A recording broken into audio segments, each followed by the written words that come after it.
हर रोज़ एक नई कहानी और हर रोज़ एक नई क़यास आ रही। पाकिस्तान क्रिकेट के हवाले से अगर मैं ये कहूँ तो शायद ये कहना गलत नहीं होगा।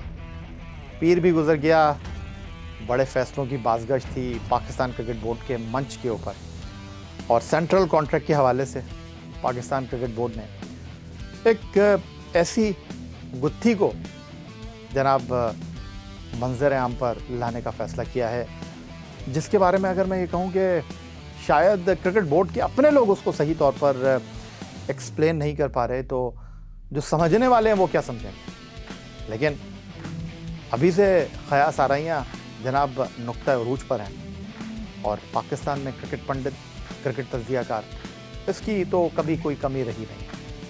हर कोई जनाब ये दावा करता है कि पाकिस्तान क्रिकेट बोर्ड में क्या हो रहा है मुझसे ज़्यादा किसी को पता है। बड़ी बड़ी बातें, बड़ी बड़ी ख़बरें, और जब ऐसा कुछ नहीं होता तो फिर chairman cricket board Syed Mohsin Raza Naqvi, उन्होंने प्रेस कॉन्फ्रेंस में तो दो टोक कह दिया, धड़ल्ले से कह दिया कि जनाब ख़बरें नहीं मिलती तो रात को किसी को चीफ सेलेक्टर बना दिया जाता है, रात को किसी को हेड कोच बना दिया जाता है, और हमारे पास तो ऐसी कोई ख़बरें नहीं थी, हम तो आप ही से सुन रहे थे। और यकीनी तौर पर आप इस बात से बाखबर होंगे कि कहा यह जा रहा था कि जनाब यूनुस खान सरफराज अहमद की जगह पाकिस्तान टेस्ट टीम के हेड कोच होंगे, मोहम्मद हफीज़ डायरेक्टर इंटरनेशनल के ओहदे पर बराजमान होंगे। जो मेरे पास इत्तलात हैं, फ़िलहाल तो ऐसा कुछ हुआ नहीं है। होने को बहुत कुछ हो सकता है, लेकिन जो लोग ये ख़बरें दे रहे थे वही बता सकते हैं कि उनकी सोर्स क्या है। और क्रिकेट बोर्ड के मंच से, क्रिकेट बोर्ड के प्लेटफॉर्म से ऐसा भी कोई ऐलान हुआ नहीं है। Sarfaraz Ahmed red ball team के हेड कोच की हैसियत से कमांड कर रहे हैं। Mike Hesson white ball team की निगरानी कर रहे हैं, और फुल स्विंग के साथ पाकिस्तान वाइट बॉल और रेड बॉल टीम का जो कैंप है लाहौर की सख्त गर्मी में इस वक्त जारी है। अब रह गए टेस्ट टीम के कप्तान शान मसूद। बहुत सारे लोगों की ख्वाहिश है कि बतौर कप्तान 16 में से 12 टेस्ट मैच हारने वाले शान मसूद जो हैं, उनको इंग्लैंड और वेस्ट इंडीज़ के दौरों पर टीम का कप्तान नहीं होना चाहिए। हमारे पास क्या इत्तलात हैं, अभी रावी चैन की बांसुरी बजा रहा है, और शान मसूद अगर आपको याद हो तो गुज़िश्ता साल भी उनके हवाले से ये कहा जा रहा था कि जी वो पाकिस्तान टीम के टेस्ट कैप्टन नहीं होंगे। और फिर जब उन्होंने जनूबी अफ्रीका के ख़िलाफ़, वेस्ट इंडीज़ के ख़िलाफ़ टीम को लीड किया तो बहुत सारे लोगों ने कहा कि यार उनको तो कप्तान बरकरार रखा गया है, तो जब उनको कप्तान हटाया ही नहीं गया था तो बरकरार रखने की कैसे बातें हो सकती हैं। तो अभी भी जो भी ख़बरें हैं, जो भी बातें हैं, वो क्रिकेट बोर्ड की सतह पर ही जो है नहीं हो रही। बाकी हर कोई अपने अंदाज में जो है वो तिगड़म लड़ा रहा है। सेंट्रल कॉन्ट्रैक्ट के हवाले से जनाब फहरिस्तें तैयार हो गई हैं, और सेंट्रल कॉन्ट्रैक्ट में कोई बी कैटेगरी में, कोई ए कैटेगरी में, और कुछ हमारे फॉर्मर क्रिकेटर्स कह रहे हैं कि जनाब बाबर आजम तो सेंट्रल कॉन्ट्रैक्ट साइन ही नहीं करेंगे। सो जितने मुंह उतनी बातें। और फिलहाल क्रिकेट बोर्ड के हवाले से कहा जा रहा है कि उन्होंने तो सेंट्रल कॉन्ट्रैक्ट बनाने के हवाले से जो मैकेनिज्म बनाया है और जो सेंट्रल कॉन्ट्रैक्ट वो देंगे उसको ही उन्होंने अब तक खुफिया रखा है। ऐसे नहीं हो सकता कि जब सेंट्रल कॉन्ट्रैक्ट मंजर आम पर आएगा तो उस पर तबसरे नहीं होंगे, उस पर तज़्ज़िया नहीं होंगे, उस पर खिलाड़ियों की परफॉर्मेंस के हवाले से बात नहीं होगी। बिल्कुल होगी, लेकिन ये एक ट्रिकी सवाल है।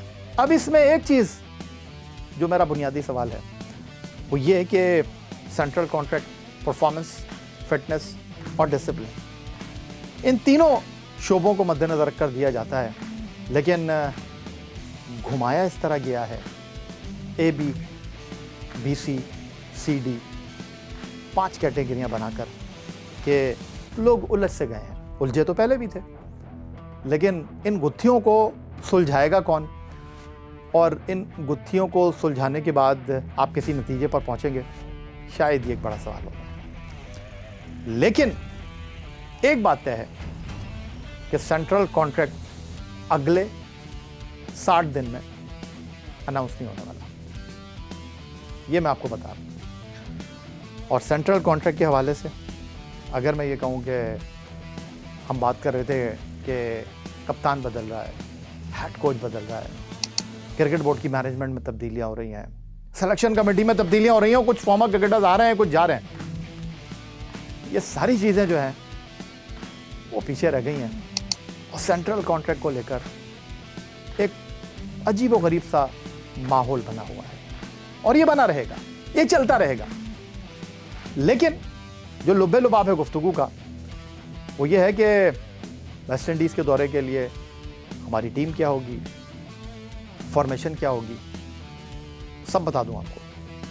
बहुत सारी चीजें तय हो चुकी हैं। कुछ नए नाम इस टीम के जहाज का बोर्डिंग पास हासिल कर चुके हैं। यह फैसला क्रिकेट बोर्ड के थिंक टैंक को नहीं करना कि शान मसूद वेस्ट इंडीज के दौरे में, इंग्लैंड के दौरे में टीम के सिप्पे सलार होंगे या नहीं, तो फिर किसको करना है? ये फैसला बोर्ड ही को करना है। लेकिन इस फैसले के हवाले से भी अभी सिर्फ ख्यास आ रही है। क्या वेस्ट इंडीज और इंग्लैंड के दौरे में मोहम्मद रिजवान पाकिस्तान टीम के साथ होंगे? भाई पाकिस्तान क्रिकेट तो ऐसे ही चलती है, नामों पे चलती है, खिलाड़ियों की कारकर्दगी पर सवालात के हवाले से चलती है और मीडिया में तो यही बातें होती हैं और मीडिया में तो इसी अंदाज में तबसरे और तज्जिये होते रहेंगे। लेकिन जब तक टीम ग्राउंड में परफॉर्म नहीं करेगी,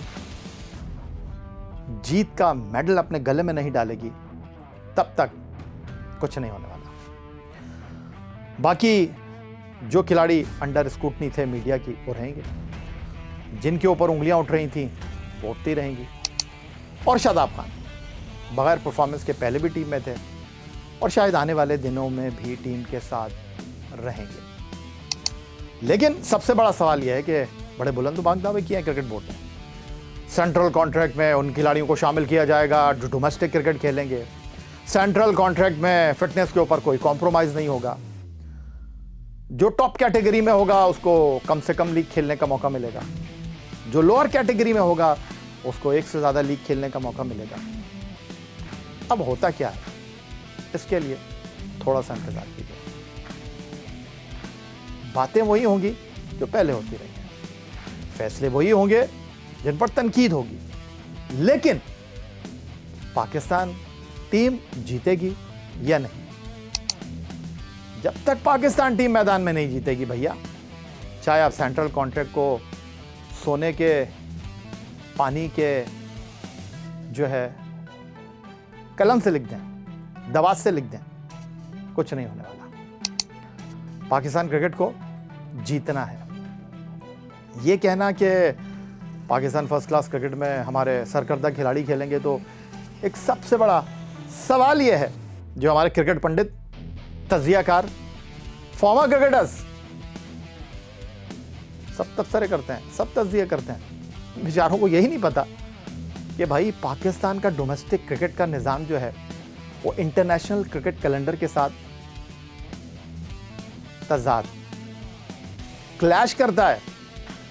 जब पाकिस्तान में फर्स्ट क्लास क्रिकेट शुरू होती है, पाकिस्तान की इंटरनेशनल कमिटमेंट स्टार्ट हो जाती है।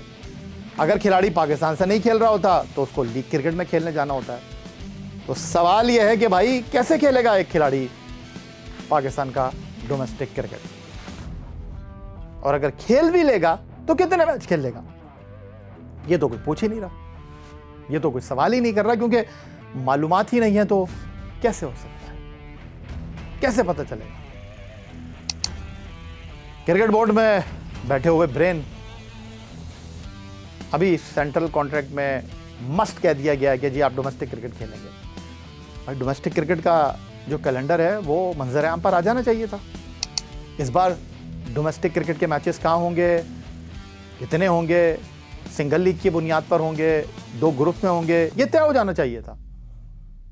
जून अपने अख्तिताम की तरफ गामजन है और सितंबर में फर्स्ट क्लास सीजन शुरू होने वाला है।